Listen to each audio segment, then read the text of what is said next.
ta bouche. Médite-le jour et nuit pour agir fidèlement selon tout ce qui est écrit.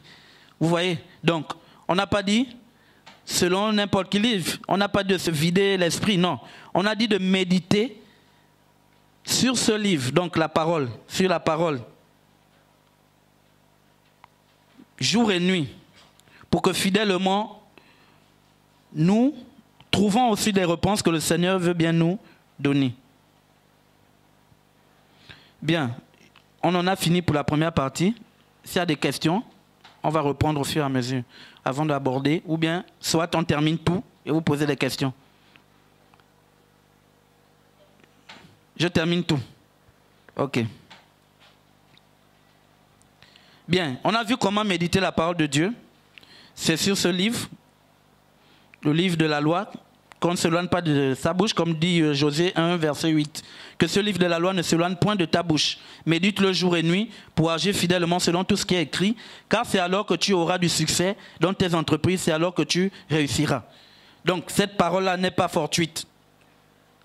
Quand tu médites la parole de Dieu, tu auras du succès. Ça veut dire que la parole de Dieu a toutes les problématiques. Il y a tous les problèmes posés. Donc c'est à toi, effectivement, de trouver des... C'est à toi de méditer, prendre les bons versets, selon l'inspiration du Seigneur, pour trouver solution à tes problèmes.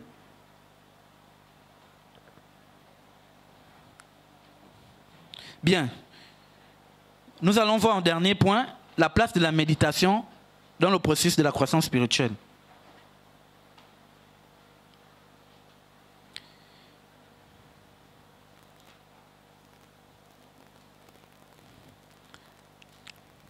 Comme nous avons défini la croissance spirituelle, nous avons dit que je vais recommencer à définir la croissance spirituelle une nouvelle fois. Parce que avant de rentrer, il faut d'abord comprendre. On va encore expliquer la croissance spirituelle. Nous avons dit que la croissance spirituelle est le processus par lequel nous devenons de plus en plus semblables à Jésus-Christ, donc au Maître. Et nous pouvons l'attester dans 2 Pierre 1, à partir du 2 Pierre 1, à partir du verset 3 jusqu'à 8. Nous pouvons le lire. Je sais que c'est un verset qu'on a déjà vu. Mais permettez-moi vraiment de revenir là-dessus. On a dit 2 Pierre 1, à partir du verset 3.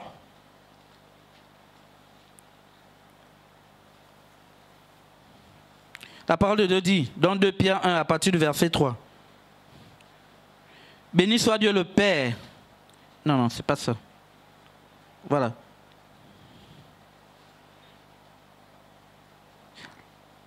Comme sa divine puissance nous a donné tout ce qui contribue à la vie et à la piété, au moyen de la connaissance de celui qui nous a appelés par sa propre gloire et par sa vertu, lesquels nous assurent de sa part les plus grandes et les plus précieuses promesses, afin que par elles vous deveniez participants de la nature divine, en fuyant la corruption qui existe dans le monde par la convoitise. À cause de cela même, faites tous vos efforts pour joindre à votre foi la vertu, à la vertu la science, à la science la tempérance, à la tempérance la patience, à la patience la piété. Ensuite, à la piété l'amour fraternel, à l'amour fraternel la charité. Car ces choses sont en vous et ils sont avec abondance, elles ne vous laisseront point oisifs ni stériles pour la connaissance de notre Seigneur Jésus-Christ. Donc, toutes ces choses doivent nous amener à la connaissance de Yeshua Mashiach. Et il y a beaucoup qui disent, il faut aussi le souligner, que la méditation est quelque chose de difficile et mystérieux, et que c'est seulement réservé aux gens érudits et spirituels. Beaucoup disent, non, mon frère, ma soeur, tu ne peux pas méditer, parce que ce n'est pas réservé pour toi.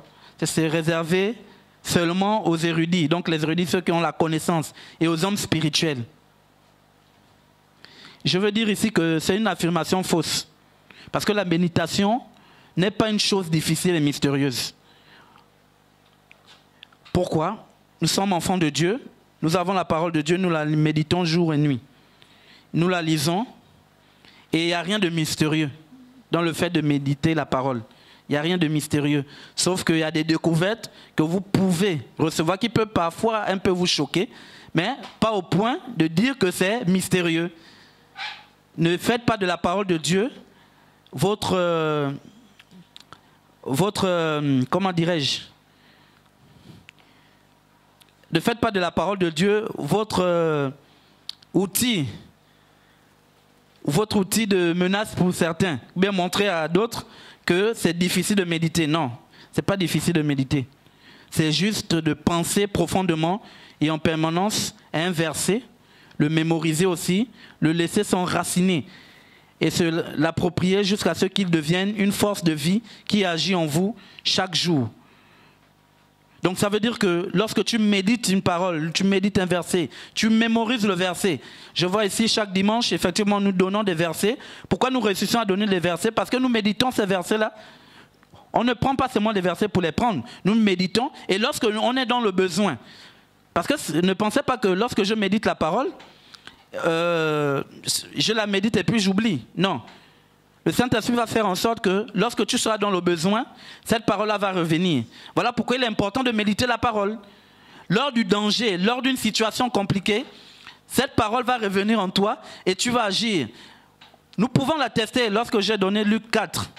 Lorsque Jésus a été tenté par le diable au désert, il est allé méditer au désert. Il était au désert pendant 40 jours, 40 nuits. Il a médité la parole, il méditait. Et lorsqu'il a été face au danger, il a eu des réponses claires qu'il donnait à chaque fois. Donc, la méditation de cette parole ici nous amène à la garder, à la mémoriser. Et qu'elle s'enracine en nous. Vous voyez la profondeur du terme enraciné. Donc, ça veut dire que la parole ne doit pas seulement être récitée, parce qu'il faut réciter, non. Mais comme Jacques aussi le dit, il faudrait que tu mettes cette parole en pratique. Il faudrait que tu exerces cette parole. Il faut que cette parole-là soit mise en pratique. On la médite, c'est vrai, mais on la garde et elle s'enracine en nous. Vous devez laisser cette parole-là enraciner en vous. Mais pour laisser ça, il faudrait vraiment que vous méditez, vous abandonnez à vous-même. Vous méditez profondément et que vous naissez aussi de nouveau, comme on a vu. Donc, ce n'est pas pour rien que nous avons vu la naissance d'en haut. Tout ça là, ce sont des thèmes qui vont ensemble. Et on a dit, jusqu'à ce qu'il devienne une force de vie qui agit en vous chaque jour. Le Seigneur a pu repousser l'ennemi, le diable, parce qu'il avait la parole en lui qui était enracinée. C'est vrai, certains vont me dire que oui, il était Dieu. Oui, c'est vrai. Il était Dieu, qu'il avait la parole en lui. Oui, c'est vrai. Mais il a aussi médité cette parole-là. On a vu qu'il a médité cette parole. Il a eu un temps de méditation de cette parole. Il méditait cette parole jour et nuit, comme le dit Jésus, chapitre 1, verset 8. Il passait le temps à méditer la parole. Et lorsqu'il a été face à une situation difficile, il a fait sortir la parole. Donc, je vous exhorte ici à méditer la parole et à laisser la parole s'enraciner en vous. Nous pouvons le voir dans le psaume 11, verset 3. Donc je vais lire rapidement psaume 11. J'espère que j'ai encore un peu de temps là. Frère Julien, j'ai encore un peu de temps, s'il te plaît. Il ne faut pas qu'on arrive à 21h. Hein. Donc psaume 11, verset 3.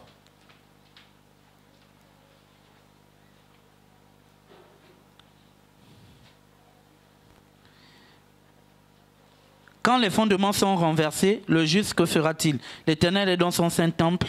L'Éternel a son trône dans les cieux. Ses yeux regardent, ses paupières sondent les filles de l'homme. L'Éternel sonde le juste. Il est méchant. Il est le méchant et celui qui se plaît à la violence. Non.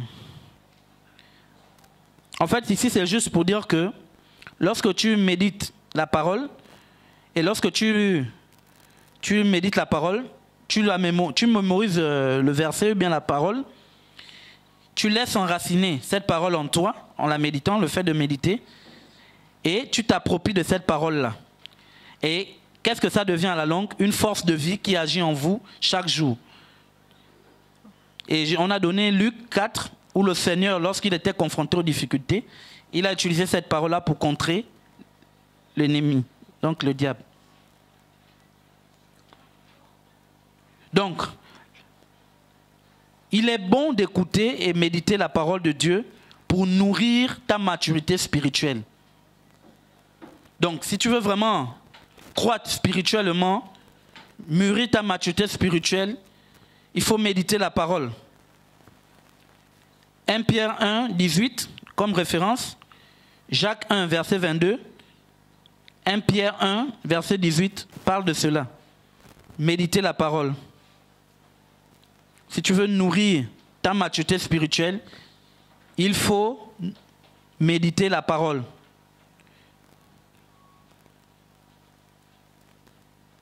Donc, les avantages encore de la méditation de la parole, lorsque vous méditez la parole, vous pouvez grandir spirituellement.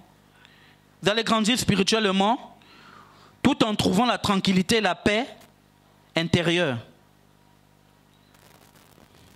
Parfois on est angoissé, comme je disais, j'ai pris un exemple, on est angoissé, on est anxieux par rapport à une situation, mais si chaque jour je médite la parole, si j'ai l'habitude de méditer la parole va grandir en moi et va trouver la tranquillité, la paix intérieure.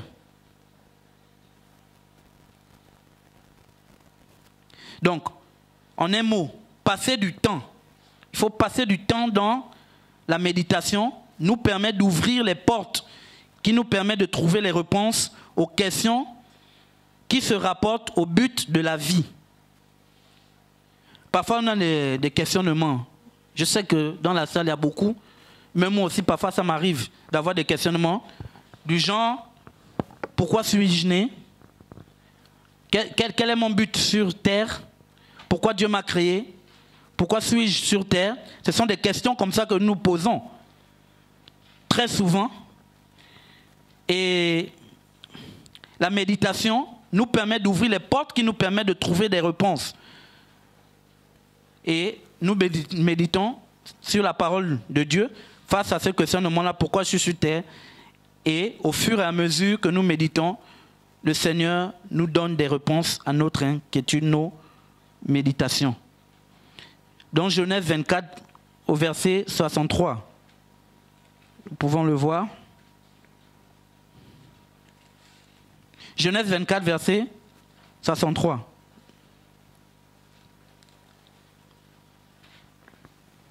Ça, c'est l'histoire d'Isaac.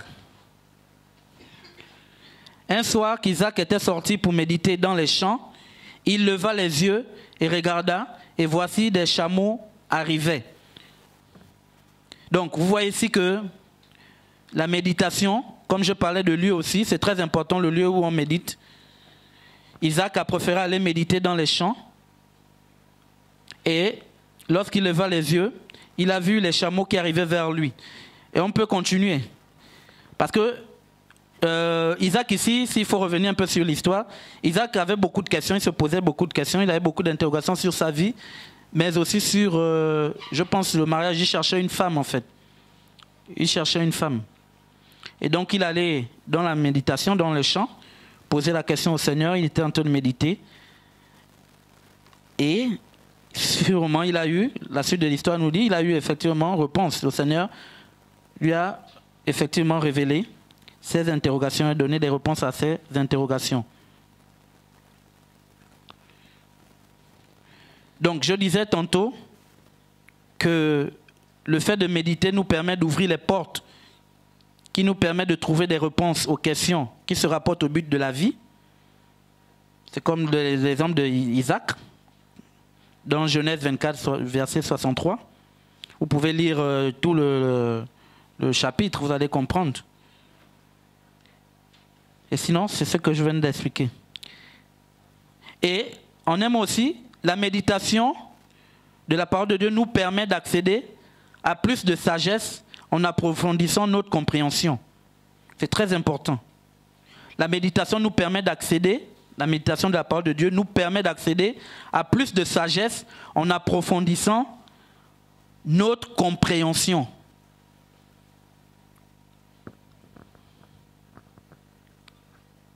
Et ça nous permet également, bientôt on a terminé, ça nous permet également de s'éveiller spirituellement. Donc le fait de méditer la parole de Dieu tous les jours, ça nous permet de s'éveiller spirituellement.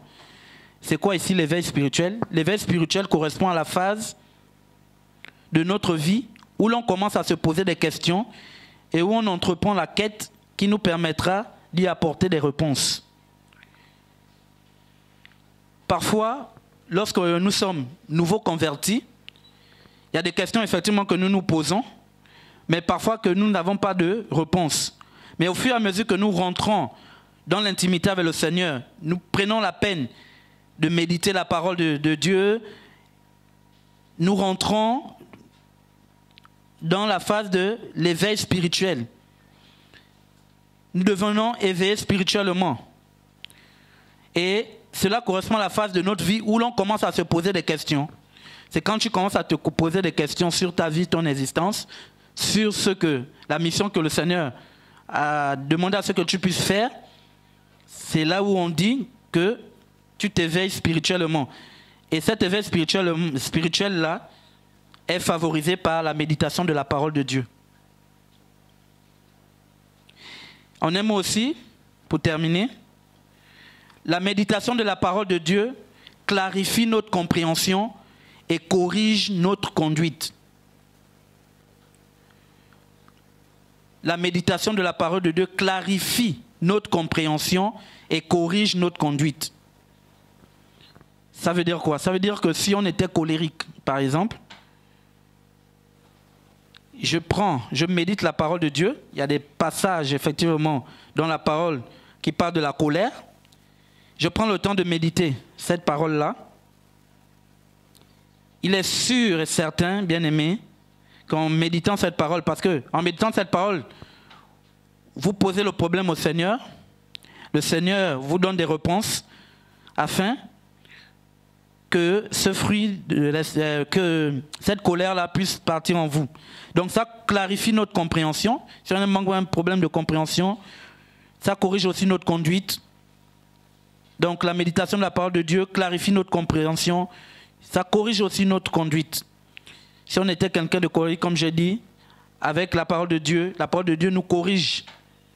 La parole de Dieu, le fait de la méditer, nous corrige. Elle nous corrige dans le sens où le Seigneur va nous mettre face à nos réalités. Parfois, on prie, on demande au Seigneur, Seigneur, je ne veux plus être belliqueux, je ne veux plus être ça, je ne veux plus ça, je ne veux plus ça. Mais pour que ça agisse en toi, bien-aimé, il faudrait que la parole te touche, comme on disait, s'enracine en toi. Il faut que la parole véritablement te touche et il faudrait que tu sois confronté. Tu dois pratiquer ça. Donc le Seigneur va te mettre dans une situation de confrontation, de situation où tu vas confronter cette parole-là afin que tu puisses la vivre en fait pour la capitaliser. Donc, en somme, qu'est-ce que nous pouvons retenir? On a parlé de beaucoup de choses. On a dit que la parole de Dieu fait grandir spirituellement, tout en trouvant la tranquillité, la paix intérieure. La parole de Dieu, lorsqu'on passe du temps dans la parole de Dieu, ça nous permet d'ouvrir les portes qui te permettent de trouver des réponses aux questionnements, aux questions qui se rapportent au but de notre vie, de l'existence. On a vu l'exemple dans le livre de Genèse 24, avec l'histoire d'Isaac, qui allait méditer dans les champs pour trouver les réponses à ces interrogations. Et on a dit aussi que la parole de Dieu, le fait de méditer la parole de Dieu, ça éveille spirituellement. On a l'éveil spirituel. Voilà, et on a dit en ce sens que l'éveil spirituel correspond à la phase de notre vie où on commence à se poser des questions et on entreprend la quête qui nous permettra d'y apporter des réponses. La parole de Dieu nous permet également de clarifier notre compréhension et corriger notre conduite. Voilà, ça permet de corriger aussi notre conduite. Et je pense que l'ancienne Anne a donné cela dans 2 Timothée, je pense 3, verset 16, c'est ça? Voilà, l'écriture corrige, voilà, enseigne, corrige, effectivement. Tout ça, l'écriture, quand on parle de l'écriture, c'est la parole de Dieu, bien sûr. Merci. En somme, qu'est-ce que nous pouvons dire? Nous pouvons dire que la méditation est un exercice très important pour le chrétien, car cela dépend de son évolution spirituelle. Mais on ne médite pas sur n'importe quoi. On médite forcément sur un sujet bien précis. On médite forcément sur une préoccupation. On médite sur un sujet. On médite vraiment sur quelque chose, sur notre existence, sur quelque chose vraiment qui nous tient à cœur, dont on veut que le Seigneur puisse répondre. Nous devons méditer sur la parole de Dieu, mais aussi sur un principe moral ou sur un aspect de la création. Ceci nous aidera à nous détendre physiquement et mentalement. La Bible nous parle d'Isaac, comme nous venons de voir. Un homme de 40 ans, ayant de lourdes responsabilités avec ses affaires et cherchant une épouse, il est allé dans la méditation dans les champs. Nous avons vu cela dans Genèse 24, verset 63. Et nous allons faire une petite remarque pour terminer. Vous allez faire comprendre que nous avons remarqué que le cadre où nous méditons aide beaucoup quand on veut méditer. Le cadre est très important. Parce qu'on ne peut pas, je disais tantôt, que nous ne pouvons pas méditer dans le bruit. Nous ne pouvons pas méditer dans un endroit où il y a le bruit. Par exemple, celui qui va me dire, non, il y a un bar à côté, par exemple, c'est un exemple. Il y a un bar à côté, tu es là, tu dis, tu médites. En écoutant la musique du bar, ah, bien-aimé, excuse-moi, tu ne médites pas. Parce que je ne sais pas vraiment si le Seigneur te répondra, je ne sais pas vraiment si tu es disposé à écouter ce que le Seigneur veut te faire passer comme message. Et donc là, ça demande vraiment un endroit silencieux. Ça peut être ta chambre, ça peut être un parc, ça peut être un chemin, une campagne, ça peut être une piste de forêt. Ça peut être en fait dans un endroit qui favorise ta méditation en fait, en un mot. Ça peut être aussi devant un lever ou un coucher de soleil.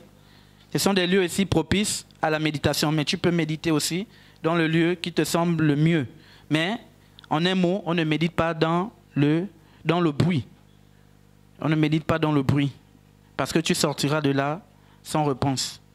Assurément, tu sortiras de là sans réponse. Merci encore, j'en ai terminé. J'ai terminé l'enseignement. J'attends vos interrogations, vos questions.